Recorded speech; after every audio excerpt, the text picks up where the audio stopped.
কিন্তু দুঃখ কোথায় জানেন? সৎসঙ্গ কি, কেন সৎসঙ্গের আয়োজন হয়, এই সেন্টিমেন্ট বোঝার জন্যই শ্রী শ্রী ঠাকুরের নাম দিয়েছিলেন এই প্রতিষ্ঠানের সৎসঙ্গ। এই সৎসঙ্গ শব্দের অর্থটা কি?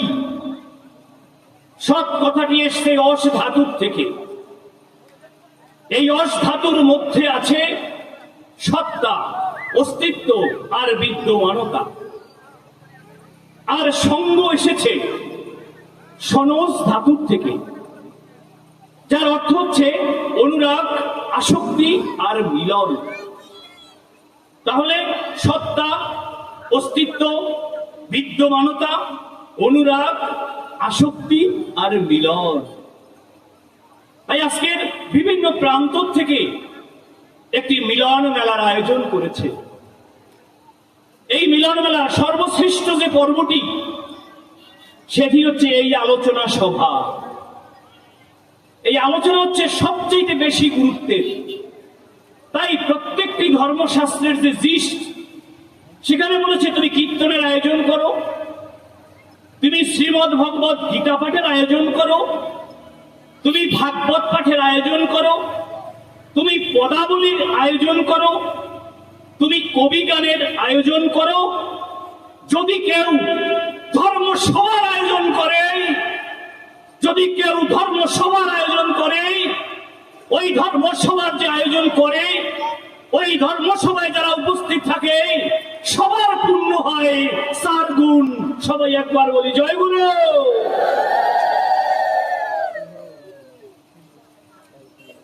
তাহলে ধর্মসভার আয়োজন করলে পূর্ণ হয় 4 গুণ।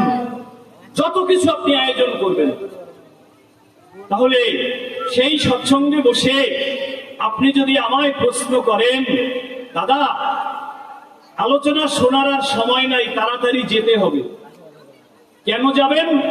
বলছে আমরা যে অটোটা নিয়ে এসছি, সে অটোর চার্জ কমে যাবে, কালকে শনিবার হাটের দিন, আজকে তাড়াতাড়ি গিয়ে চার্জ লাগাবে। তো বলছেন যে চার্জ কমে যাবে, বাড়িতে গিয়ে চার্জ দিতে হবে, তাই তাড়াতাড়ি চলে যাবে, ওই আনন্দবাজারে প্রসাদ গ্রহণ করেই চলে যাবে। এটা আমাকে বলছে। দেখুন, আপনারা নর্থ বেঙ্গলের যারা মানুষ আছেন, তারা খুব ঠান্ডা ভক্ত। ঠাকুর বলছেন ভক্ত 3 রকম। একটি হচ্ছে বাইদা ভক্ত, একটা হচ্ছে ফর্দা ভক্ত। তাহলে বাইদা ভক্ত আর ফর্দা ভক্ত, তাহলে বাইদা ভক্ত, ফর্দা ভক্ত এর কারণটা কি? ভক্তের জন্য ভগবান, ভক্তের দ্বারা ভগবান, আর একটা হচ্ছে ভক্তের ভগবান। বাইদা ভক্ত, ফর্দা ভক্ত, আর একটি হচ্ছে অবদা ভক্ত। আমি বলেছিলাম অনুষ্ঠান শুরুর আগেই এই পল্লী বিদ্যুতে জানানোর কথা। কারণ কি জানেন?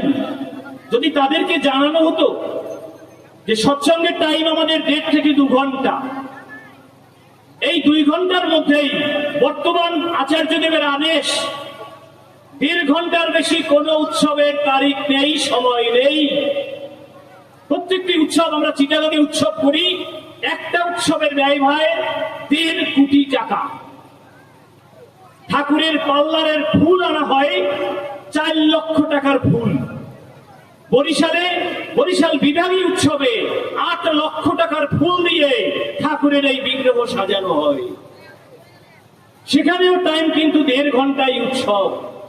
এই 1.5 ঘন্টায় যদি লোডশেডিংটা না হতো, এই যে সাউন্ড, এ আমার কানে যাচ্ছে, এটা যুদ্ধ নয়। এখানে যুদ্ধ করতে দাঁড়িয়েছে, এটা যুদ্ধ নয়। যে বড় বড় শ্লোক বলবো, আপনি হাতে তালি দেবেন, আর আপনার ছেলে এখানে এসে শ্রীমদ্ ভগবত গীতার একটি শ্লোক বলবে, কিছুক্ষণ পরেই আপনার ছেলের হাতে একটা পাপড় ধরিয়ে দেবেন। আর ছেলেটি যাওয়ার সময় 3-4 জন বয়স্ক মানুষের গায়ে পা লাগিয়ে সেই শ্রীমদ্ ভগবত গীতা পাঠ করতে গিয়েছে। এটা সেই সৎসঙ্গ নয়। এই সৎসঙ্গ হচ্ছে জীবন বৃদ্ধির সঙ্গ। আমি বারবার বলেছিলাম, কারণ এই আলোচনাটি এটা জোরদবস্তির ব্যাপার নয়। যদি এটা বলা হতো আর ওই সাউন্ড যদি আমার এখানে না আসতো, তাহলে এটা আমাদের খুব ভালো হতো।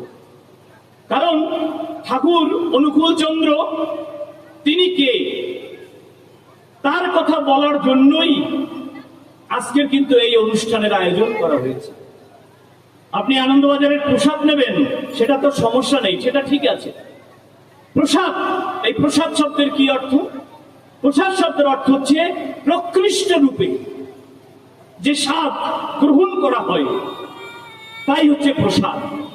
তাহলে বছরে একবার উৎসব হয়। এই কালচে একটি মন্দির আছে ঠাকুরের, বছরের উৎসব একবার। আমরা যে আসি, আমরা বছরে একবার আসি, 3 বছর 4 বছর 6 বছর পরে 10 বছর পরে আপনার দেশে এসে হাজির হই। আমরা এসে যদি আপনাদের কাছে ঠাকুরকে এক্সপ্লেইন করতে না পারি, আচার্যদেবকে এক্সপ্লেইন করতে না পারি, বর্তমান সৎসঙ্গের প্রেক্ষাপট আলোচনা করতে না পারি, তা আপনাদের এই উৎসব করে কি সার্থকতা বলুন? তাই পরম দয়াল শ্রী শ্রী ঠাকুর মানুষের জীবনের জন্য, বৃদ্ধির জন্য তিনি দিয়েছেন হাজার হাজার বাণী। তাহলে সৎসঙ্গ কি চাই? সৎসঙ্গ চাই মানুষ, ঈশ্বরই বলো, খোদাই বলো, ভগবান বা অস্তিত্বই বলো, ভূত মহেশ্বর যিনি তারই নামে। সে বোঝে না হিন্দু, সে বোঝে না মুসলমান, সে বোঝে না বৌদ্ধ, সে বোঝে না খ্রিস্টান, সে বোঝে প্রত্যেকে তারই সন্তান। সে আনত করে তুলতে চায় সকলকে সেই একে। সে পাকিস্তানও বোঝে না, হিন্দুস্তানও বোঝে না, রাশিয়াও বোঝে না, চাইনাও বোঝে না, ইউরোপ আমেরিকাও বোঝে না। সে চায় প্রত্যেকটি লোক, সে হিন্দুই হোক, মুসলমানই হোক, বৌদ্ধই হোক আর খ্রিস্টানই হোক, যেন প্রত্যেকে খেটে খুঁটে আমরা তার শ্রীচরণে আমাদের এই জীবনকে নিয়ন্ত্রিত করতে পারি। সবাই একবার বলি জয় গুরু।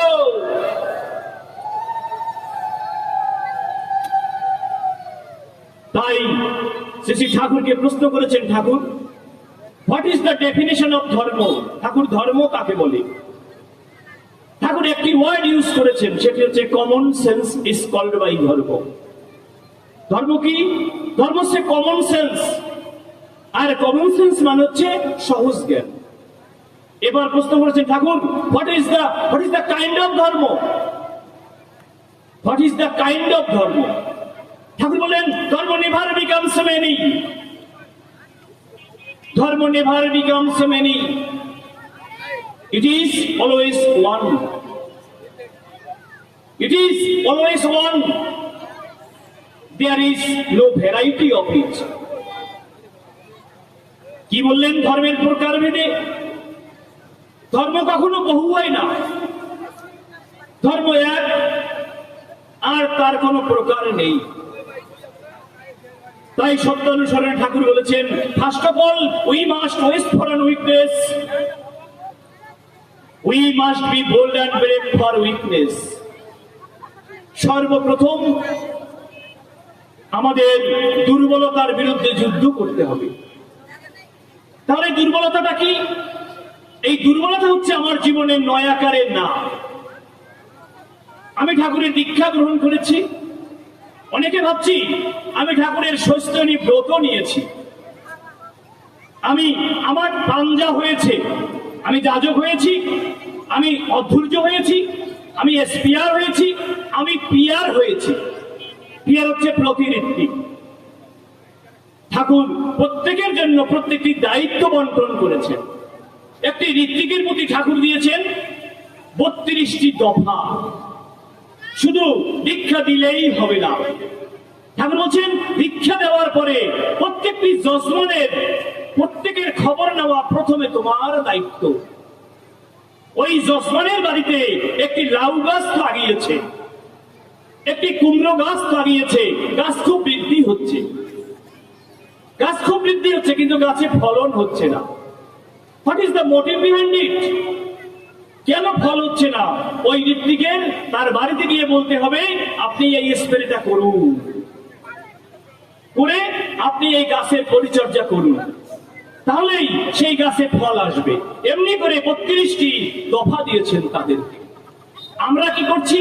আমি হচ্ছি সৎনাম প্রচারক। প্রত্যেকের এক একটি দায়িত্ব রয়েছে।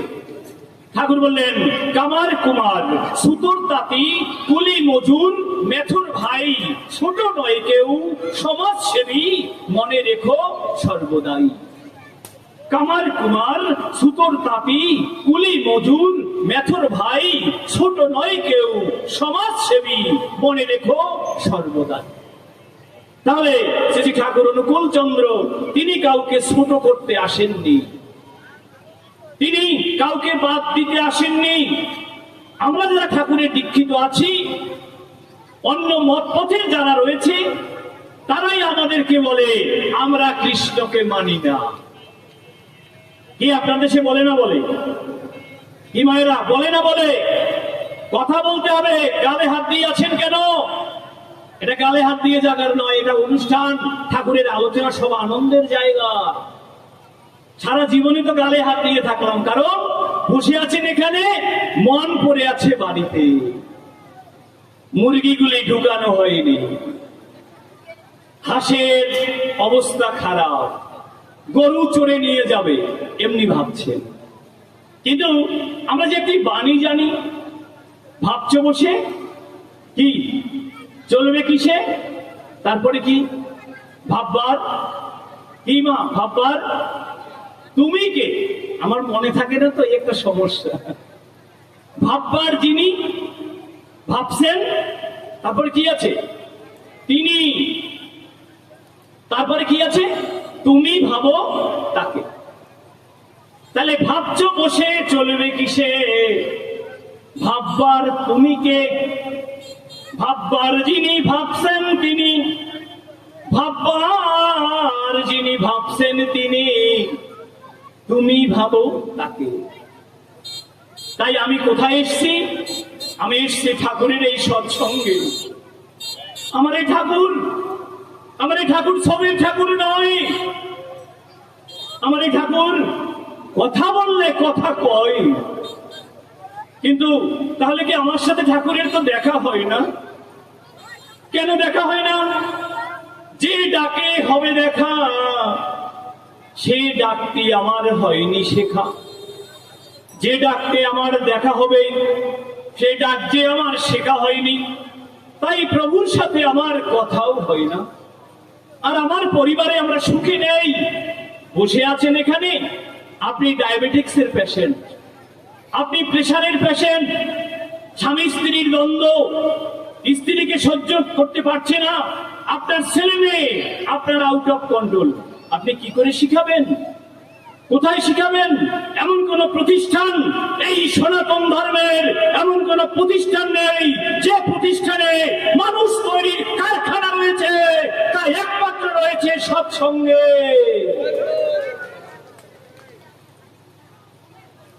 এমন কোন প্রতিষ্ঠান নেই। কারণ হিন্দু যারা, এরা তো ধর্ম প্রতিদিন করে না, বছরে 2 বার করে। এই যে কয়েকদিন আগে দুর্গা পূজা হয়েছে, শাড়ি কিনেছে, কাপড় কিনেছে, জামা প্যান্ট কিনেছে, একটু ঘুরে ফিরে চলে গেছে। কিন্তু পরম দয়াল ঠাকুর বলেছেন কি, ধর্ম যদি নাই রে ফুটলো জীবন মাঝের নিত্য করবে, বাতিল করে রাখনি তারে, কি হবে তোর তেমন ধর্মে। তাহলে ধর্ম যদি নাই রে ফুটলো জীবন মাঝের নিত্য কর্মে, তো এখানে ওরা পাকড়ামি শুরু করছে, ওদেরকে নিষেধ করেন। ধর্ম যদি নাইলে ফুটলো জীবন মাঝের নিত্য কর্মে, বাতিল করে রাখলি তারে, কি হবে তোর তেমন ধর্মে। তাই শুনেছিলাম দীক্ষা নিলে আমার জীবনের মঙ্গল হয়, দীক্ষা নিলে আমার জীবনের শান্তি হয়, দীক্ষা নিলে আমার পরিবার থেকে রোগবালাই তেমন থাকবে না, দীক্ষা নিলে আমার ছেলে আউট অফ কন্ট্রোল হবে না, দীক্ষা নিলে আমার মেয়ে আউট অফ কন্ট্রোল হবে না। আপনার 60 বছর আয়ু আছে, এই আয়ু 80 বছর পার হবে। কিন্তু কই হচ্ছে যে না, কি কারণটা কি? কারণ তো ঠাকুরের অনুষ্ঠানে এসে তাড়াতাড়ি চলে যাওয়ার ধান্দা, তাড়াতাড়ি চলে যাওয়ার ধান্দা। তো কি করে আপনার হবে বলুন তো? ঠাকুর বলছেন, যেথায় থাকি শোষণা বেহুশ, করতে সন্ধ্যা প্রার্থনা। এই প্রার্থনার কথা এটা আমরা বলি নাই। যারা সৎসঙ্গের বাহিরে আছে তারা বলে আমরা কৃষ্ণকে মানি না। কিন্তু আমি বলতে চাই, যদি সনাতন ধর্মের কোন মতপথেরা কৃষ্ণকে মানে, তাই একমাত্র মানে এই সৎসঙ্গীরা। কারণ ভগবান শ্রীকৃষ্ণ শ্রীমদ ভগবত গীতায় যা যা বলেছেন, শ্রী শ্রী ঠাকুর অনুকূল চন্দ্র এই যুগে যুগ মাফিক করে তাই তৈরি করেছেন। শ্রীমদ ভগবত গীতার 3য় অধ্যায়ের 12 নং শ্লোক কি বলেছে? ইষ্টানো ভোগানো হিবদেবা দাস্যন্তে যজ্ঞ ভাবিতা, ইষ্টানো ভোগানো হিবদেবা দাস্যন্তে যজ্ঞ ভাবিতা, তৈর দত্তানো পর্যব্য স্থান এবস। তার দেওয়া জিনিস তাকে নিবেদন না করে যে খায় সে চোর। আচ্ছা, আপনার দেশের গীতায় কি আছে না নাই? আছে। তাহলে আমার দেশের গীতায় আছে। কথাটি কি বলছে? খাবারের অগ্রভাগ যিনি আমায় দিয়ে না খান সে চোর। সে চর্যবৃত্তি গ্রহণ করে। চুরি করা সম্পদ যে কাজে ব্যয় করা হয় তাকে বলা হয়েছে চর্যবৃত্তি। সেটা কিন্তু করলে একমাত্র সৎসঙ্গীরাই করে। কোন কৃষ্ণমতের যারা থাকে ওই পরিবারের একজন হয়তো ঠাকুরকে ভোগ দেয়, একজন হয়তো পরিবারের মা স্নান করে ভগবানকে একটু ফল দেয়, জল দেয়, তুলসী পাতা দেয়, কিন্তু পরিবারের সবাই তো দেয় না। তাহলে ভগবান বলছেন প্রত্যেককে দিতে হবে। সেই দেওয়াটা কারা দেয়? সেই দেওয়াটা আমরা দেই। কারণ আজকের এই সৎসঙ্গ শুধু আপনার এই আমগাঁওতে নয়, এটা হরিপুর নয়, এটা ঠাকুরগাঁওয়ে নয়। তাই এই জেলার নাম হচ্ছে ঠাকুরগাঁও। আপনারা যদি স্টেজের সামনে আপনারা দুজনকে এরকম কথা বলেন, আমার তো মেন্টাল খারাপ হয়ে যায়। আপনারা কি উৎসব করবেন? আপনারা কি অনুষ্ঠান করতে এসেছেন? এটা তো খুব হেভি, মানে খারাপ ব্যাপার সেবার আপনাদের। এগুলো কি 10 মিনিট 20 মিনিট আধা ঘন্টার জন্য আপনারা আসেন, আপনারা এখানে আমাদের সামনে বসে আপনারা কথা বলেন। আমরা 18 ঘন্টা 20 ঘন্টা গাড়িতে থেকে আপনাদের কাছে আসি। আপনার উত্তরবঙ্গের লোক তো খুব ঠান্ডা মানুষ ভাই, এরকম করলে তো হবে না। আপনারা শিখবেন কি করে? আপনাদেরকে শিখতে হবে, আপনাদেরকে জানতে হবে। ঠাকুর বলেছেন, আমি একা অনুকূল কি করব? তোমরা শত অনুকূল তৈরি হতে হবে। তাই বিবেকানন্দ বলেছিলেন, to carry out the commands of the guru without the least shadow of doubt or hesitation is the secret of success in life, and there is no other way in life. নির্বিচারে এবং নিঃসন্দেহে সদ্গুরুর আদেশ পালনের মতো জীবনে জয়ী হইবার এমন পথ আর নেই। তাহলে সেই পথটি কি? সেই পথটি হচ্ছে আমাদের এই পঞ্চনীতি। আজকে যে আলোচ্য বিষয়, সর্ব সমস্যার সমাধান।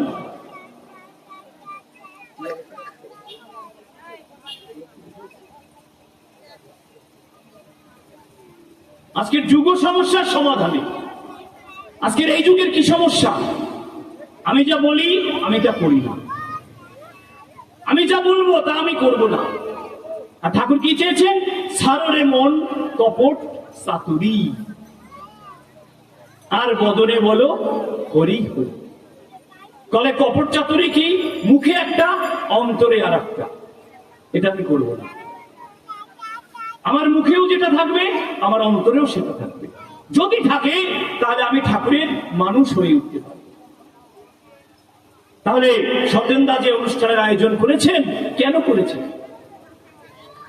এই আয়োজন করেছেন আপনাদের সবাইকে জানানোর জন্য। যারা প্রার্থনা এ পর্যন্ত করেননি, সকালের প্রার্থনা, কালকে সকালে বাড়িতে গিয়েই যদি প্রার্থনাটা করেন তাহলে আজকে অনুষ্ঠানে আসার সার্থকতা, আজকে অনুষ্ঠানে আসার সার্থকতা যে না সকালের প্রার্থনা, আজকের এই অক্টোবর মাস সকালের প্রার্থনা কয়টায়? 30 বছর দীক্ষার বয়স, সকালের প্রার্থনা আপনি জানেন না। সেটা এই মাসের 6টা-2, সামনে যে নভেম্বর মাস সেটা আমরা জানি না। তাহলে আমাদের সকালে এবং বিকালে বসতে হবে। এই যে ত্রিসন্ধ্যার কথা, এটা আমরা আনি নাই, এটা ভগবান শ্রীকৃষ্ণ তার শ্রীমদ্ ভগবত গীতায় বলেছিলেন। কোথায়? গীতার মাহাত্ম্যে। গঙ্গা, গীতা, সাবিত্রী, সীতা, সত্য, পতিব্রতা, ব্রহ্মাবলী, ব্রহ্মা বিদ্যা, ত্রিসন্ধ্যা। কি মায়ের আপনাদের দেশের গীতায় কি আছে? ত্রিসন্ধ্যা কি আছে? সেই ত্রিসন্ধ্যায় কি বলেছে? ত্রিসন্ধ্যায় বলেছে 3 বার আপনাকে প্রভুর কাছে বসতে হবে। সেটা তারা বসে না। মুসলমান যারা ভাইয়েরা আছে তারা 5 ওয়াক্ত নামাজ পড়ে, ফজর, জোহর, আসর, মাগরিব আর ইশা। কাপড় পাক, শরীর পাক আর জায়গা পাক। যদি থাকে আমি নামাজ যেখানে বসে আমি পড়তে পারবো। ঠাকুর এ যুগে এসে আজকের আমরা সনাতন ধর্মীরা একটি জায়গায় দাঁড়াতে হবে। সেই দাঁড়াতে কি আমরা সনাতনী। তুমি যে মতে আছো, যে পথে আছো, সেটা আমার হিসাব নয়। তোমাকে অবশ্যই আসতে হবে এই প্ল্যাটফর্মে। কারণ হিন্দুর যে হি, এই হিতে হইল হিংসা। এই হিংসার বিরুদ্ধে আপনাকে আসতে হবে। তবে যুগে যুগে ভগবান যখন এসেছেন আমরা তাকে বুঝতে পারিনি। ভগবান শ্রী রামচন্দ্র এসেছিলেন কেন? ভগবান শ্রী রামচন্দ্র এসেছিলেন আমাদের জীবকে উদ্ধারের জন্য। তাহলে ভগবান শ্রী রামচন্দ্র এসে তিনি কি কি করেছেন, কেন করেছেন, সেটা কিন্তু আমরা জানি না। ভগবান শ্রীকৃষ্ণ যা বলেছেন আমরা তা করি নাই। তিনি সাত্বিক আহারের কথা বলেছেন, কারণ শ্রীমদ্ ভগবত গীতার 18টি অধ্যায়। প্রথম অধ্যায় অর্জুন বিষাদ যোগ, দ্বিতীয় অধ্যায় সাংখ্য যোগ, তৃতীয় অধ্যায় কর্মযোগ, চতুর্থ অধ্যায় জ্ঞান যোগ, পঞ্চম অধ্যায় সন্ন্যাস যোগ, ষষ্ঠ অধ্যায় অভ্যাস যোগ, সপ্তম অধ্যায় জ্ঞান বিজ্ঞান যোগ, অষ্টম অধ্যায় অক্ষর ব্রহ্ম যোগ, নবম অধ্যায় রাজবিদ্যা রাজগুহ্য যোগ, দশম অধ্যায় বিভূতি যোগ, একাদশ অধ্যায় বিশ্বরূপ দর্শন যোগ, দ্বাদশ অধ্যায় ভক্তি যোগ, ত্রয়োদশ অধ্যায় ক্ষেত্র ক্ষেত্রজ্ঞ বিভাগ যোগ, চতুর্দশ অধ্যায় গুণাত্রয় বিভাগ যোগ, পঞ্চদশ অধ্যায় পুরুষোত্তম যোগ, ষোড়শ অধ্যায় দৈবাসুর সম্পদ বিভাগ যোগ, সপ্তদশ অধ্যায় শ্রদ্ধাত্রয় বিভাগ যোগ, আর অষ্টাদশ অধ্যায় কি মকসদ যোগ। তো এখানে বলছেন তিনি সর্বধর্মান পরিত্যাজ্য মামেকং শরণং ব্রজ, সর্বধর্মান পরিত্যাজ্য মামেকং শরণং ব্রজ, অহং তাং সর্ব পাপেভ্য মৎস্যামিমাশুচ। হে অর্জুন, তুমি সমস্ত প্রবৃত্তির ধর্ম ত্যাগ করে তুমি আমার শরণ নেও। কই সেটা তো আমরা বুঝতে পারি নাই। আমার দেশে কি কালী পূজা হয় না, লক্ষ্মী পূজা হয় না, সরস্বতী পূজা হয় না, দুর্গা পূজা হয় না? সব পূজাই হচ্ছে, কিন্তু তিনি কি বললেন? তুমি আমার শরণাপন্ন হও। ঠাকুর এসে কি বললেন? সদ্গুরুর শরণাপন্ন হও, সৎ নাম মনন করো, সৎসঙ্গের আশ্রয় গ্রহণ করো। আমি নিশ্চয় বলছি তোমাকে আর তোমার উন্নয়নের জন্য ভাবতে হবে। সবাই একবার বলি জয় গুরু।